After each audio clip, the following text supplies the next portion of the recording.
नमस्कार. आजच्या बातमीपत्रामध्ये मी ज्योती आंबेकर आपलं स्वागत करते. सुरुवातीला एक नजर ठळक बातम्यांवर. जम्मू काश्मीरमध्ये पाकिस्तानने केलेल्या कृत्याला भारताचं चोख प्रत्युत्तर. पाकिस्तानचे 2 बंकर उद्ध्वस्त. जम्मू काश्मीरमध्ये शहीद झालेल्या 2 जवानांना लष्कराकडून मानवंदना.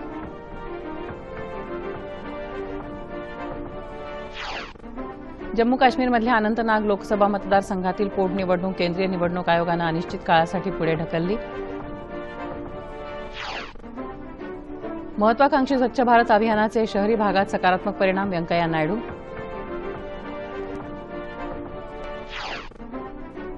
शेतकरी कर्जमाफीसाठी राज्य विधिमंडळाचं विशेष अधिवेशन बोलवावं. विरोधी पक्षांची राज्यपालांकडे मागणी. आणि आझलन शाह हॉकी स्पर्धेत आज भारत आणि ऑस्ट्रेलिया यांच्यात लढत.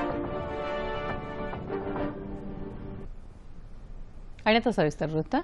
जम्मू काश्मीरमधल्या पूंछ जिल्ह्यामध्ये पाकिस्तानी सैन्यानं 2 भारतीय जवानांच्या मृतदेहांच्या केलेल्या क्रूर विटंबनेला भारतीय लष्करानं चोख प्रत्युत्तर दिलं आहे.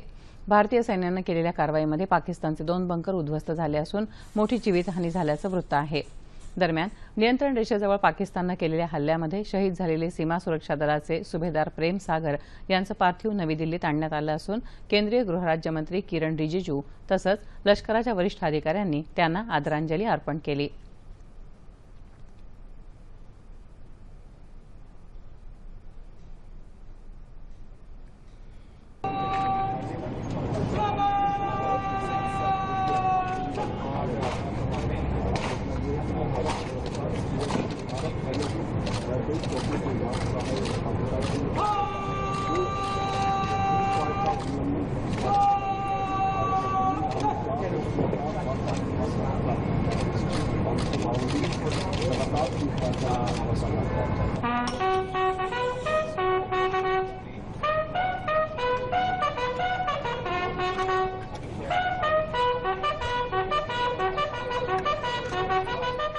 हमारा शहीद प्रेम सागर को और आर्मी के हमारे और जवान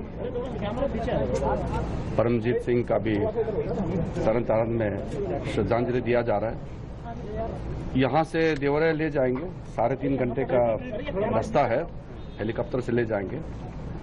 तो अभी हम लोग श्रद्धांजलि दे रहे हैं और ऐसे समय में देश जो है इस शहीद परिवार के साथ में है और जो संभव जो चीज़ है वो हमारा अरेंजमेंट जो भी करना है बीएसएफ और उत्तर प्रदेश के प्रशासन के साथ मिलकर कर रहे हैं।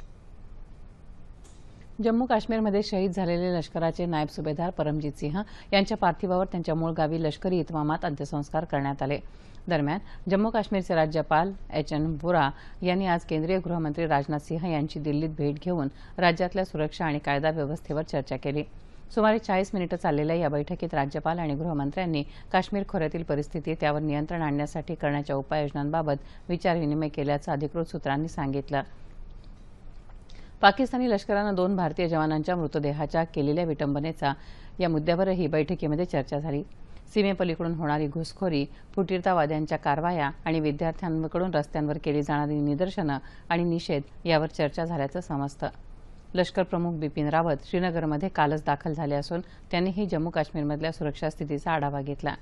लष्कर प्रमुखांनी पंजगाम इथल्या लष्करी तळाला भेट देऊन वाढीव सुरक्षा उपाययोजनांचाही आढावा घेतला.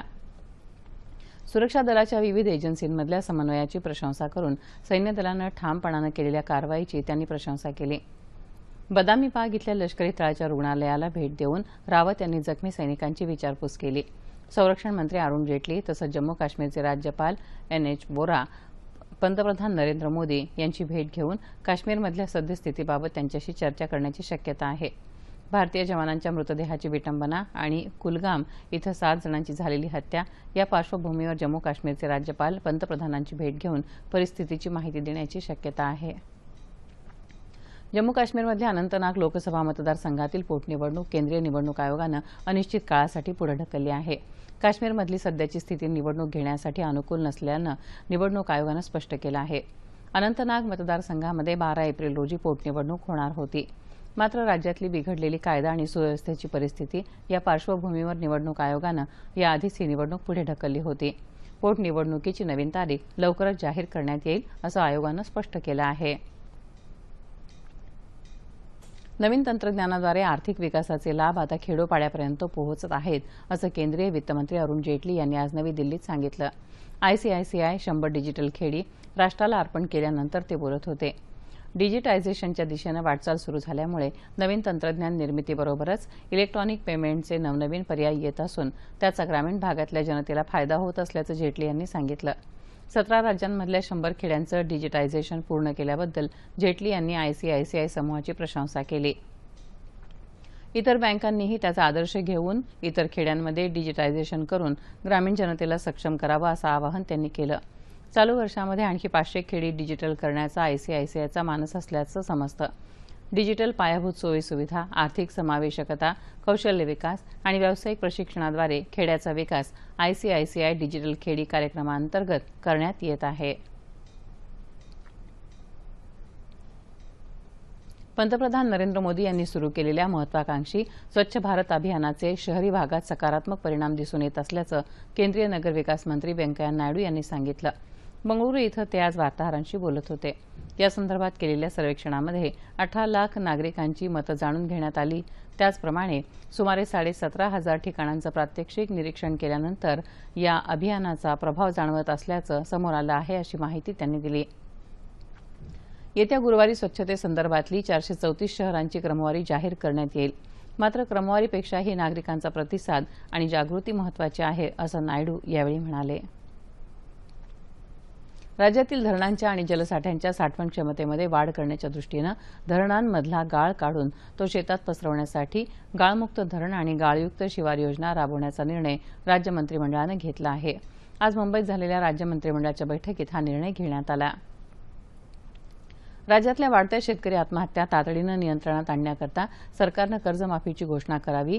याकरता विधिमंडळाचं विशेष अधिवेशन बोलावण्याची आवश्यकता आहे. याबाबत तातडीनं निर्देश द्यावे, अशी मागणी विरोधी पक्षांनी आज राज्यपाल चे विद्यासागर राव यांना केली. विरोधी पक्षांच्या शिष्टमंडळानं आज राज्यपालांची भेट घेऊन आपल्या मागणीचं निवेदन दिलं. या शिष्टमंडळात विधानसभेतले विरोधी पक्षनेते राधाकृष्ण विखे पाटील, विधान परिषदेतले विरोधी पक्षनेते धनंजय मुंडे, माजी मुख्यमंत्री पृथ्वीराज चव्हाण, माजी उपमुख्यमंत्री अजित पवार उपस्थित होते. देशभरातल्या पेट्रोल पंपावर इंधन चोरीची शक्यता पडताळून पाहण्यासाठी सर्व पेट्रोल पंपांची अचानक तपासणी करण्याचे आदेश केंद्रीय पेट्रोलियम मंत्री धर्मेंद्र प्रधान यांनी दिले आहेत. ते नवी दिल्लीमध्ये पत्रकारांशी बोलत होते. या पाहणी पथकामध्ये राज्यांचे अधिकारी तसंच तेल विपणन कंपन्यांच्या अधिकाऱ्यांचा समावेश असेल, असंही त्यांनी सांगितलं.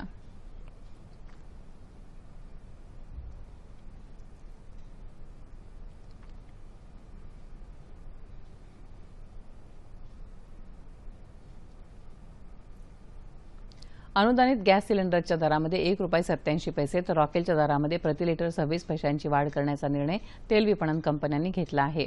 ही दरवाढ तत्काळ लागू करण्यात आली आहे. विना अनुदानित गॅस सिलेंडरच्या दरात मात्र ₹92 कपात करण्यात आली आहे.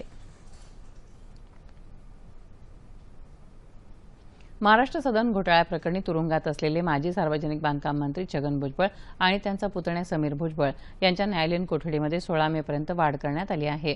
मुंबईतल्या विशेष न्यायालयानं भुजबळ यांच्या कोठडीमध्ये वाढ केली.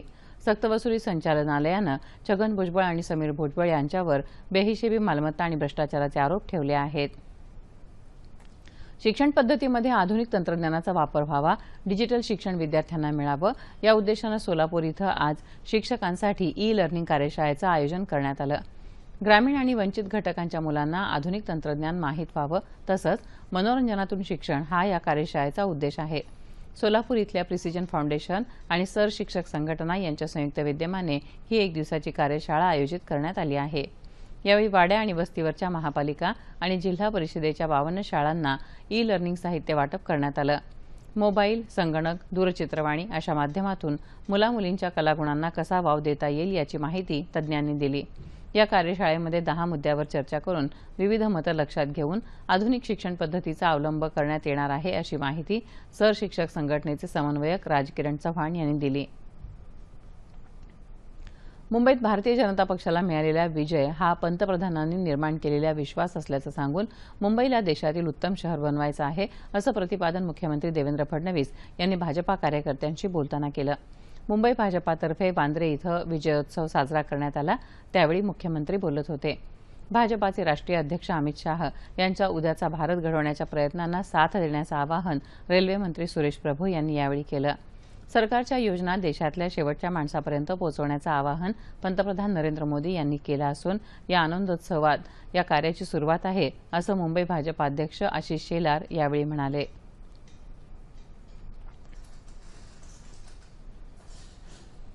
कटिबद्ध होऊन टीम इंडिया म्हणून काम करतात. त्या विकास आणि विश्वासाच्या राजकारणाची पावती म्हणून प्रत्येक निवडणुकीमध्ये जनता आपल्या पाठीशी येते. आणि दुसरीकडे खऱ्या अर्थानं या विजयाचे शिल्पकार कोणी असतील तर आपले बूथचे कार्यकर्ते आहेत, आपले बूथचे प्रमुख आहेत, आपले खरे सैनिक हे शेवटचा काम करणारा आपला कार्यकर्ता आहे. शेतकरी आठवडी बाजाराचा प्रयोग यशस्वी केल्यानंतर ठाणे जिल्ह्यानं आता धान्याच्या थेट विक्रीचा उपक्रम सुरू करून शेतकऱ्यांना सक्षम करण्यासाठी एक पाऊल पुढे टाकलं आहे. दरवर्षी भरवण्यात येणाऱ्या आंबा महोत्सवाबरोबरच आता धान्य महोत्सवालाही प्रोत्साहन दिलं जाईल असं कृषी आणि पणन राज्यमंत्री सदाभाऊ खोत यांनी ठाण्यात सांगितलं. ठाणे इथल्या गावदेवी मैदानावर आयोजित केलेल्या आंबा आणि धान्य महोत्सवाचं उद्घाटन करताना ते बोलत होते. या महोत्सवामध्ये मराठवाड्यातल्या अनेक शेतकऱ्यांनी बाजारभावापेक्षा कमी दरामध्ये धान्य विक्री सुरू केली आहे. यंदापासून एक पाऊल बळीराजासाठी ही चळवळ उभारण्यात आली असून यात ज्वारी, बाजरी, गहू, हरभरा, चवळी, तूर डाळ अशी अनेक धान्य ग्राहकांना थेट शेतकऱ्यांकडून खरेदी करता येतील अशी माहिती आमदार संजय केळकर यांनी दिली. अशा उपक्रमातून शेतकऱ्यांना त्यांचा कष्टाचा योग्य मोबदला मिळेल असा विश्वास नाम फाउंडेशनचे मकरंद अनासपुरे यांनी व्यक्त केला.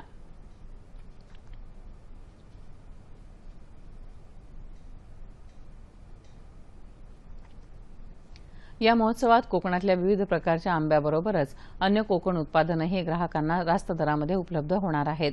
धान्य महोत्सव 4 मे पर्यंत तर आंबा महोत्सव 10 मे पर्यंत सुरू राहणार आहे. सुरत नागपूर महामार्गाच्या चौपदरीकरणासाठी संपादित केलेल्या जमिनीच्या मोबदल्यामध्ये भेदभाव केल्याच्या मुद्द्यावरून संतप्त झालेल्या तिथल्या शेतकऱ्यांनी आंदोलन करून नेर गावच्या रस्त्याचं काम बंद पाडलं आहे. मुकटी ते नवापूर मार्गावरच्या 90% शेतकऱ्यांना एकरी 10 लाख तर उर्वरित 10% शेतकऱ्यांना नव्या दरानं एकरी 45 लाख रुपये इतका मोबदला देण्यात आला आहे. या मार्गावरच्या सर्व शेतकऱ्यांना नव्या दरानं समान मोबदला मिळावा या मागणीसाठी बेमुदत काम बंद आंदोलन करण्यात आलं आहे.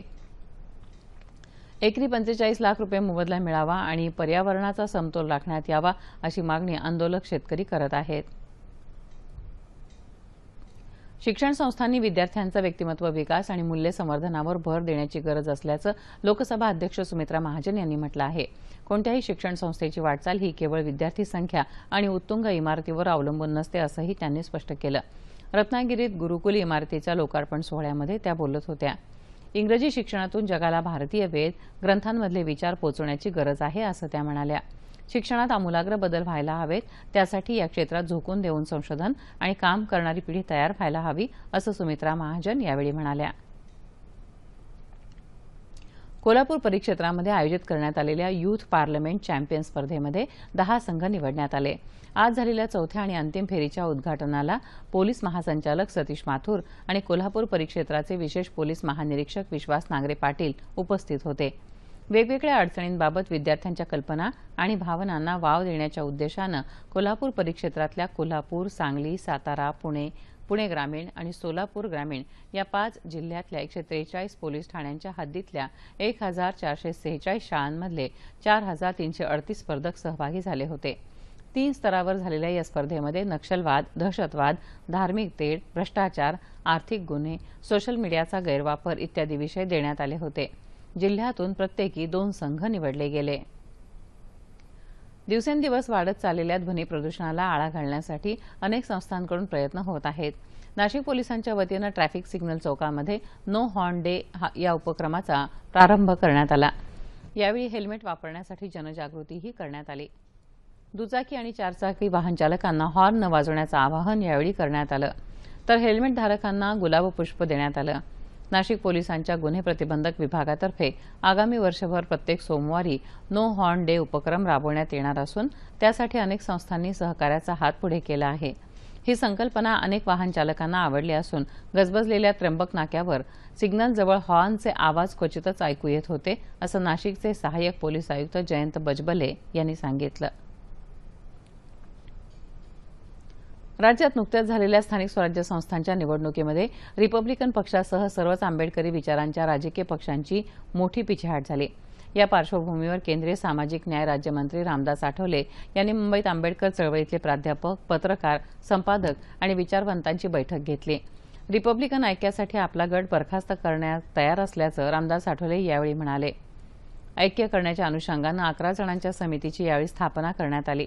या बैठकीमध्ये आंबेडकरी जनसमूहाच्या आर्थिक, औद्योगिक, शैक्षणिक, सामाजिक आणि राजकीय प्रश्नांवर विचारमंथन झालं। रिपब्लिकन पक्षाच्या राजकीय वाटचालीवरही या बैठकीत चर्चा झाली।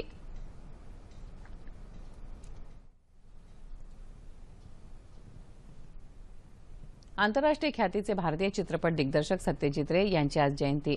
भारतीय चित्रपटसृष्टीला लाभलेले ते माणिक होते, त्यांना माणिकदा असंही म्हटलं जाईल। रे यांनी कलकत्त्याच्या प्रेसिडेन्सी कॉलेजमधून पदवी घेतल्यानंतर कलेच्या ओढीमुळे 1940 साली ते रवींद्रनाथ टागोर यांच्या प्रेरणेनं शांतिनिकेतनमध्ये दाखल झाले। पथेर पांचाली, अपराजितो, अपूर संसार, अभिजन, चारुलता, शतरंज के खिलाडी असे अनेक दर्जेदार चित्रपट त्यांनी दिग्दर्शित केले। साहित्य, चित्रकला, संगीत, लेखन, छायाचित्रण अशा विविध कलाक्षेत्रात त्यांनी विपुल निर्मिती केली। रे यांनी लिहिलेलं अवर फिल्म देअर फिल्म्स पुस्तक चित्रपट समीक्षेत मोलाची भर घालणार आहे। रे यांनी आंतरराष्ट्रीय चित्रपट महोत्सवाचे ज्युरी म्हणून अनेक देशात काम पाहिलं। सर्वात प्रतिष्ठेचा पुरस्कार मानला जाणारा ऑस्कर पुरस्कार मिळवणारे सत्यजित रे हे एकमेव दिग्दर्शक होते। भारत सरकारकडून देण्यात येणारे पद्मभूषण आणि दादासाहेब फाळके पुरस्कारही रे यांना देण्यात आले आहेत।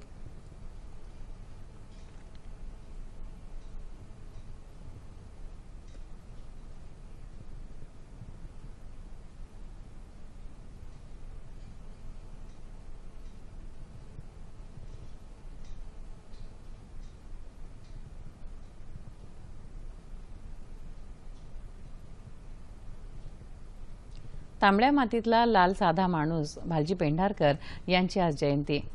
त्यांचा जयप्रभा स्टुडिओ आणि त्यांचे चित्रपट म्हणजे कलाकार आणि तंत्रज्ञ घडवणारी एक मोठी संस्थाच होती। या माध्यमातून भालजींनी सुलोचना दिदी, चंद्रकांत, सूर्यकांत, जयश्री गडकर यासारख्या असंख्य कलाकार घडवले। कोल्हापुरात मराठी चित्रपट निर्मितीला वेग देणाऱ्या भालजींनी शिवकाळ आणि त्या काळातील व्यक्तिरेखा आणि प्रसंग समर्थपणे उभे केले। श्यामसुंदर, महारथी, कर्ण, कालिया मर्दन, नेताजी पालकर, पावनखिंड असं एकापेक्षा एक सरस चित्रपट त्यांनी दिले। मराठाती तुका मिळवावा, साधी माणसं, तांबडी माती, थोरातांची कमळा, मोहित्यांची मंजुळा हे भालजींचे उल्लेखनीय चित्रपट होते। तांबडी माती या चित्रपटाला सर्वोत्कृष्ट कथा आणि संवाद या विभागात राष्ट्रीय पुरस्कार मिळाला। भारतीय चित्रपटसृष्टीतल्या सर्वोच्च अशा दादासाहेब फाळके पुरस्कारानं गौरवलेल्या भालजींना चित्रभूषण, जीवनगौरव, गदिमा पुरस्कारानंही सन्मानित करण्यात आलं होतं।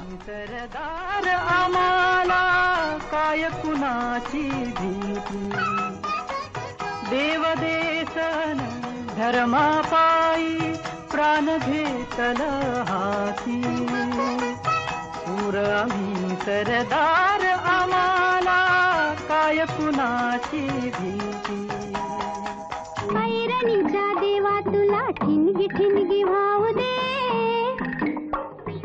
आबाळा गतमाया तुझी आम्हावरी राहू दे, आबाळा गतमाया तुझी आम्हावरी राहू दे। बाई बाई मन मोराचा कसा पिसारा फुलला, बाई बाई मन मोराचा कसा पिसारा फुलला, बाई बाई मन मोराचा कसा पिसारा फुलला, बाई बाई मन मोराचा कसा पिसारा फुलला। धारदार आणि सहज फिरणाऱ्या तानांनी नाट्य आणि शास्त्रीय संगीत क्षेत्रावर राज्य गाजवणारे पंडित वसंतराव देशपांडे यांची आज जयंती। त्यानिमित्त त्यांच्या सुरेल स्मृतींना दिलेला हा उजाळा।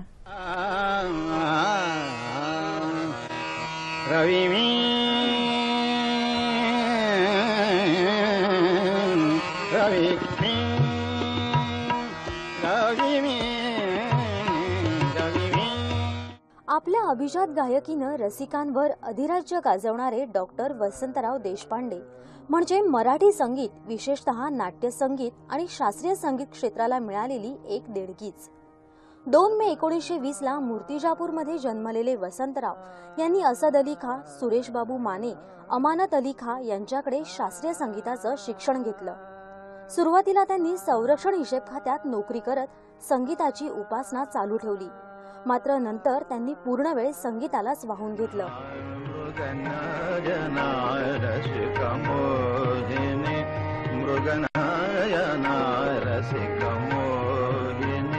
कामिनी होती ती मंजुळ मधुरालापिनी रसिक मोहिनी कामिनी. सर्व प्रकारच्या गायकीवर तसंच तबला, संवादिनी या वाद्यांवर वसंतरावांचं प्रभुत्व होतं. पेडगावचे शहाणे, कुळाचा गणपती, दूध भात, अवघाची संसार यासारख्या चित्रपटांसाठी त्यांनी पार्श्वगायन केलं.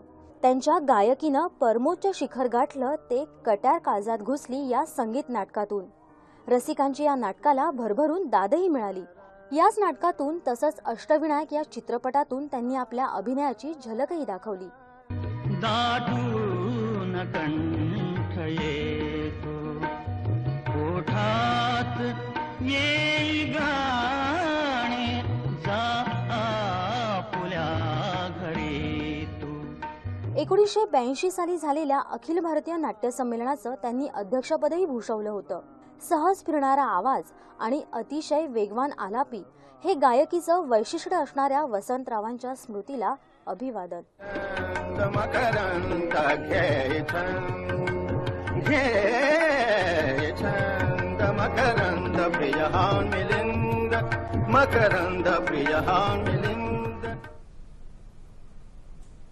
सिंधुदुर्ग जिल्ह्यातले समुद्रकिनारे पर्यटकांना नेहमीच आकर्षित करतात.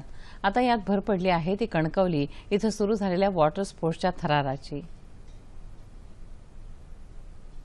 सिंधुदुर्गमध्ये येणाऱ्या पर्यटकांना वॉटर स्पोर्ट्सचा अनुभव घ्यायचा असेल तर मालवणला जावं लागतं. आता मात्र वॉटर स्पोर्ट्सचा थरार कणकवलीमध्येही अनुभवता येणार आहे. आमदार नितेश राणे यांच्या हस्ते या सुविधेचा शुभारंभ करण्यात आला. जिल्ह्यात येणारा जो पर्यटक आहे तो सगळ्यात जाऊन मालवणला गर्दी करतो, पण सगळ्या गोष्टीवर समान पर्यटक फिरला पाहिजे, सगळीकडे गेला पाहिजे. कणकवली, देवगड याही भागामध्ये पर्यटनाला करण्यासाठी ऍक्टिव्हिटीज असल्या पाहिजेत. म्हणून आज ह्या वॉटर स्पोर्ट्सच्या ऍक्टिव्हिटीची सुरुवात आजपासून आम्ही लोकांनी केलेली आहे.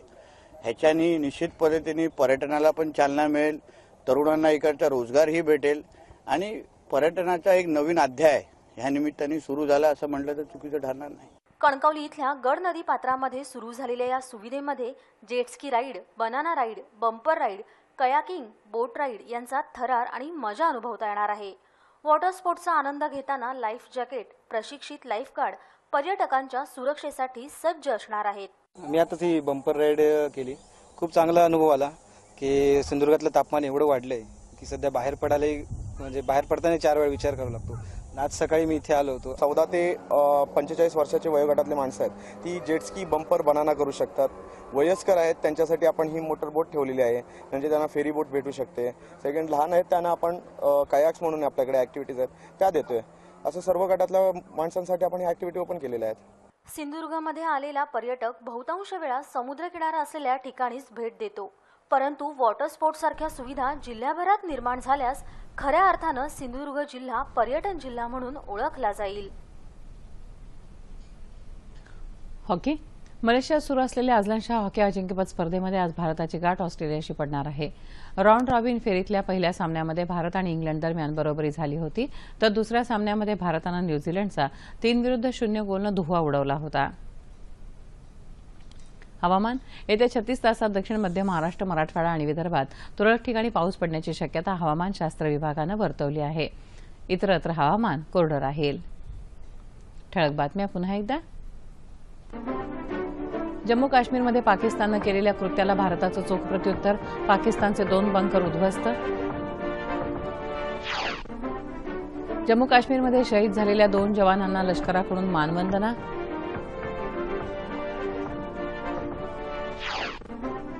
जम्मू काश्मीरमधल्या अनंतनाग लोकसभा मतदारसंघातील पोटनिवडणूक केंद्रीय निवडणूक आयोगानं अनिश्चित काळासाठी पुढे ढकलली. महत्वाकांक्षी स्वच्छ भारत अभियानाचे शहरी भागात सकारात्मक परिणाम. व्यंकय्या नायडू. शेतकरी कर्जमाफीसाठी राज्य विधिमंडळाचं विशेष अधिवेशन बोलवावं, विरोधी पक्षांची राज्यपालांकडे मागणी. आणि अझलनशाह हॉकी स्पर्धेत आज भारत आणि ऑस्ट्रेलिया यांच्यात लढत. याबरोबरच हे बातमीपत्र संपलं. पुन्हा भेटूया संध्याकाळी 5 वाजता सह्याद्री वाहिनीवर.